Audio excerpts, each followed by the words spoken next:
Hey everyone, Angela Kaufman here with my boys, Spango and Muggsy, and we're starting off a video series as part of your pathways to publishing. So if you are an experienced writer, a novice writer, or somebody who has wanted to write all your life and hasn't done it, hasn't committed to it yet, this series is for you. So I want to make these a series of very brief videos, kind of pinpointing specific topics in each video.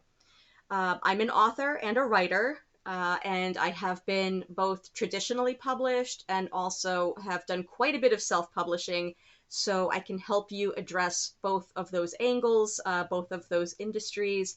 So this video is very, very beginner. Let's start at square one. You have an idea. That's great. Congratulations. So your brilliant idea, your epiphany, your light bulb moment. There's something you want to put down in paper as a story to share with the world. Now what? Maybe you've been in that situation. Maybe that's where you are right now, where there's a couple of storylines going through your mind. Maybe you've started working on them already, but it just feels so overwhelming. So you've got an idea. Now what are you going to do?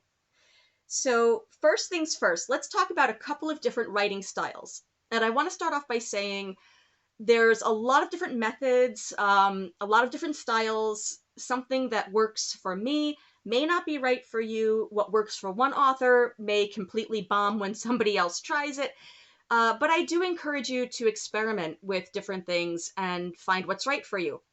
Now, if you haven't heard of these terms, in writing, a lot of times people talk about plotters versus pantsers. And that means people who prefer like super structured plotting, who we call plotters, versus people who like to fly by the seat of their pants, which we call pantsers. In reality, most of us fall somewhere in between. My first novel was very much a fly by the seat of your pants. I had a tiny glimmer of an idea, had no idea how to turn it into a novel, and with the help of a few different writing instructors, including Linda Lowen, who I love and adore and highly encourage people taking her classes, she was actually the first person who explained to me about plotters versus pantsers. So my first novel, Quiet Man, was very much an effort at being a pantser. And so for that, I used what Linda explained to me as the clothesline method. Now, I'm not sure who exactly coined that phrase, the clothesline method, but it worked for me for that work. And so the clothesline method goes like this. Just like you would imagine if you've had a clothesline at all, some of you might be thinking, what the heck is a clothesline? Okay. So if you ever wanted to dry your clothes without using a dryer, you put them on a piece of rope on two reels. It's called a clothesline. You pin each item of clothing up one at a time. So as you can imagine, if you're using the clothesline method, you just write one scene at a time, figure out the order of them later, figure out what goes first, what goes second after you're done.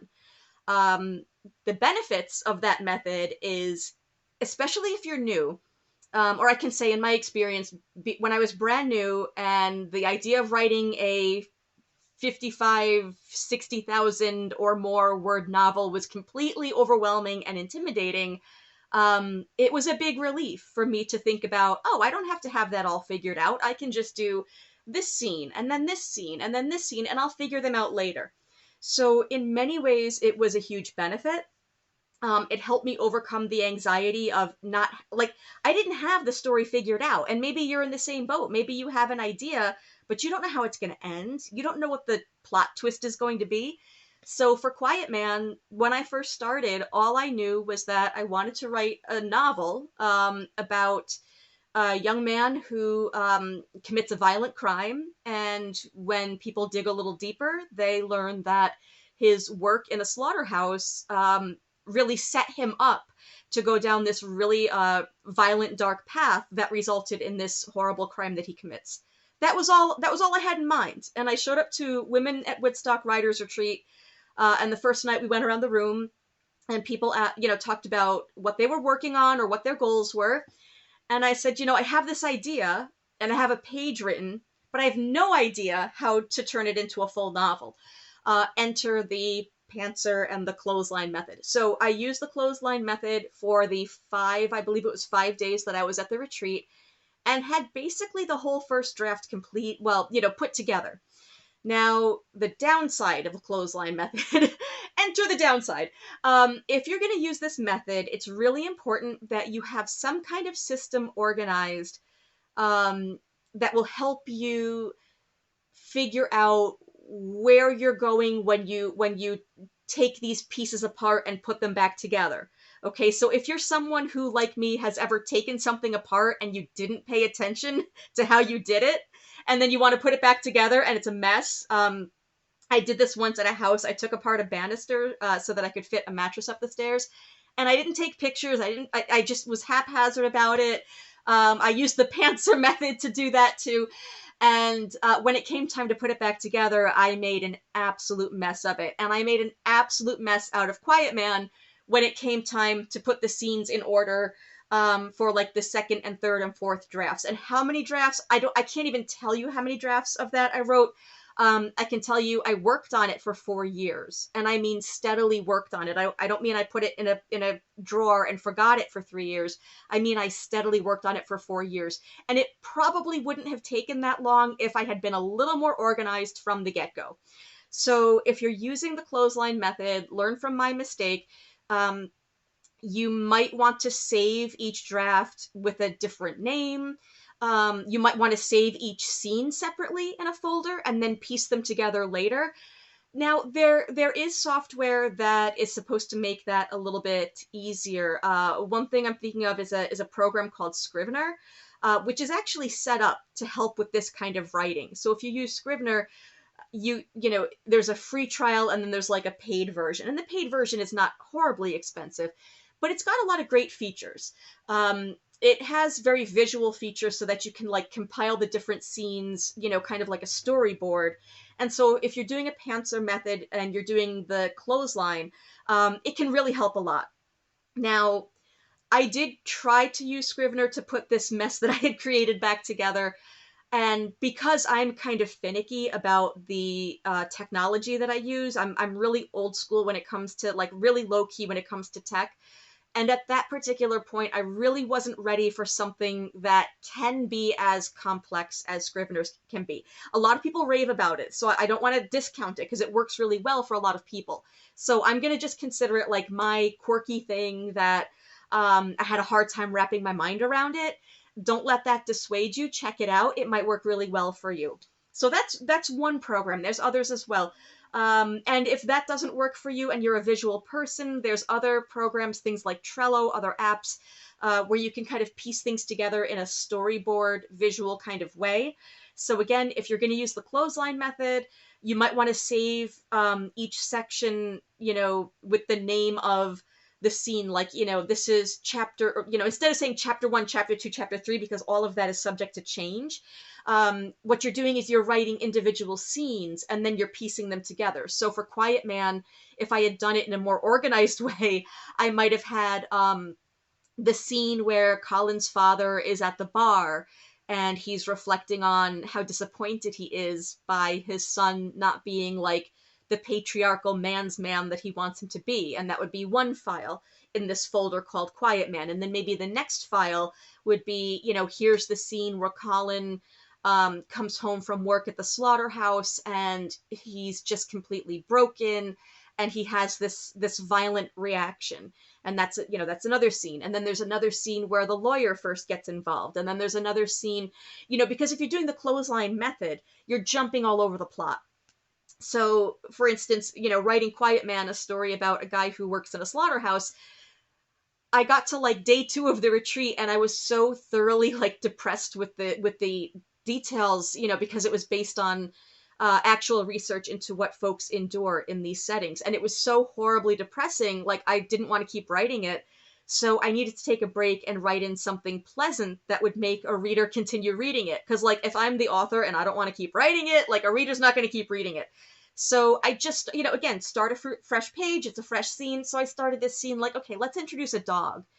to the story. So then there was a new character who, works with a service dog. And so that kind of put this very, positive, sunny spin on the otherwise very heavy story. Now, consecutively, that scene shows up much later in the book, but it gave me a chance to break out of one kind of morose train of thought and introduce something else that was a little bit more light and happy, and that I could, kind of get my head around and get back to work on it. So if you're working with the clothesline method, it's like, again, it's like laundry on the clothesline.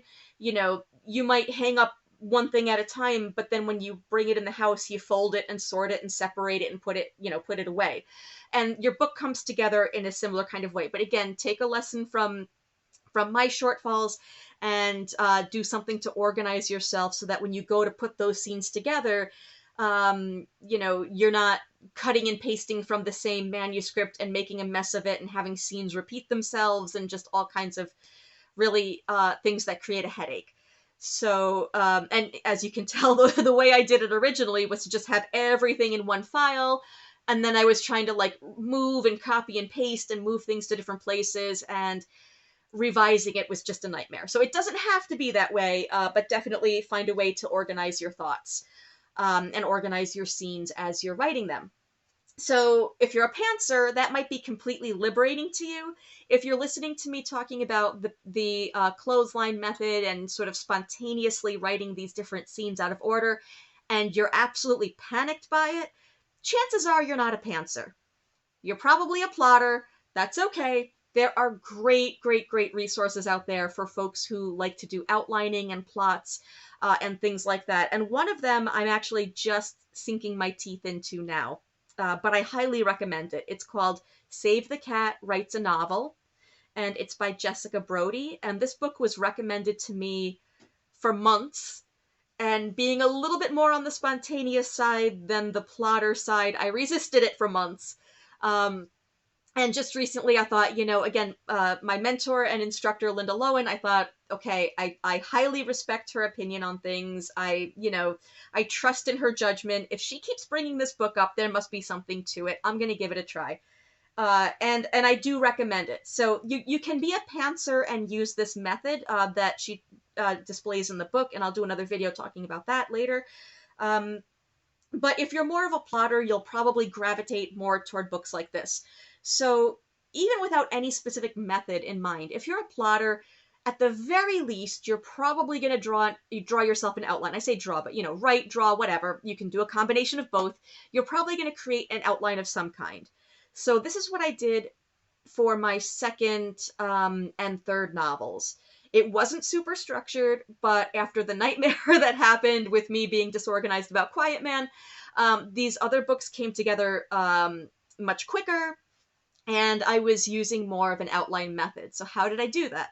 Well, I literally took a fresh document on Word, clean document, title, a couple notes about main characters, and I saved it as like title outline or working title outline. So I saved it separately from my manuscript. So for instance, my second novel, Golden Apple, which I happen to have just sitting here.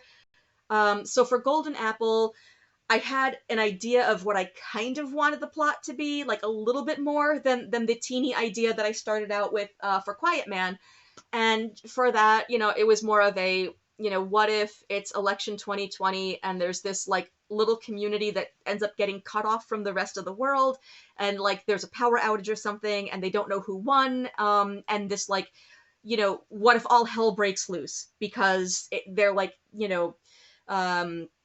vulnerable to the whims of whoever might come in and take advantage of the fact that they're kind of disconnected from the rest of the world. And so that was sort of the general plot at the time. So I started this outline where I made a list of like a couple of the main characters that were, tooling around in my brain. And remember, even if you're a plotter, you can always go back and change things. And I certainly changed things a lot in the revision process, both for Quiet Man and for Golden Apple. So next what I did was started to just kind of, scene one. Okay, well, this is what I want scene one to accomplish. Scene two, this is what I want to accomplish. Now, that was not my final thing. Even an outline can be revised, and sometimes it goes back and forth. So like for Golden Apple, I had sort of a general outline, in the beginning of the book, I want to have this, this, and this established. By the middle, I want this turning point to be set into place, and leading up to the end, I want this, this, and this to kind of culminate in the finale.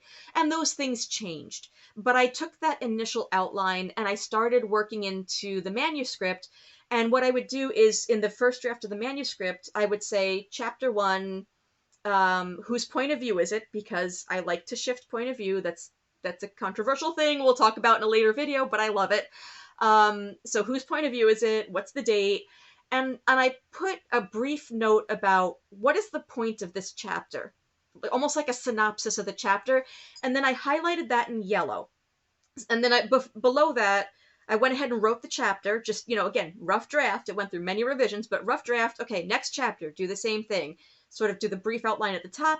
Whose perspective is it? What's the time frame? Highlight it, and then write the chapter. So that was technically my first draft. Again, it was revised several times, and we'll talk more about the editing and revision process. But that gave me more of a map of what my plot was going to be. And it was reworked. I was like halfway through the manuscript, and I couldn't sleep one night.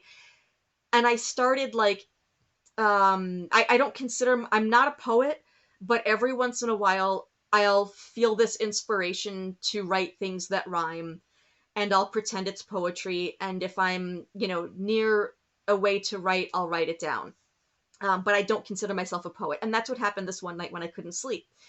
And so it was, based on something that came into my mind, like, again, halfway through the plot. The plot started out on this one level.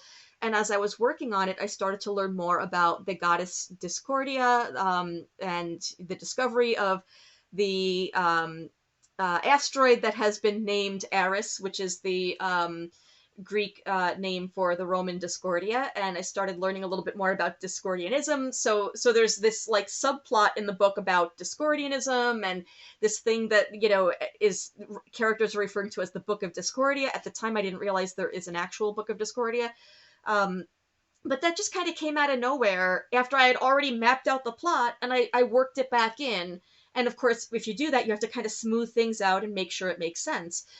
So again, you're always revising. You're doing a couple of revisions. If somebody tells you that they're going off their first draft and that's it, it's perfect, it doesn't need anything, I would question that. I would really question that train of thought.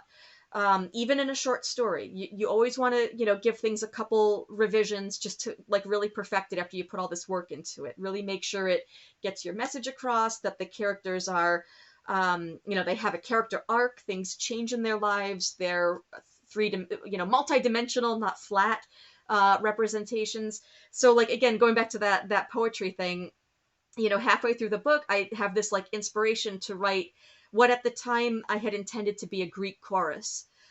So like between different sections of the book, I was going to have like a little bit of this poem as like a Greek chorus, inspired by, not just the Greeks' use of it in their theater, but also by Richard Adams, who wrote, what's it called? Watership Down. I almost called it Battleship Down, but no, that's a game that those of us of a certain age will remember. Watership Down, a book that those of us of a certain age will remember. And he also wrote another excellent book that did not become as popular, perhaps, called The Plague Dogs.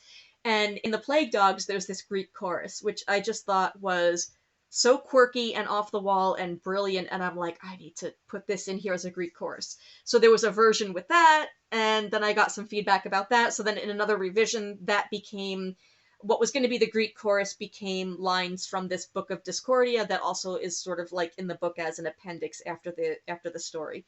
And there's a little bit of it in the beginning, kind of like a forward. So, would it have worked as well otherwise? I don't know. I could always change it later on. But that's just an example of how you can have a plot thought out and you can still change it. You can still add to it. You can totally twist it up. There were significant parts of this story, Golden Apple, that I changed well into it. And I'll talk more about that when we talk about revision and editing.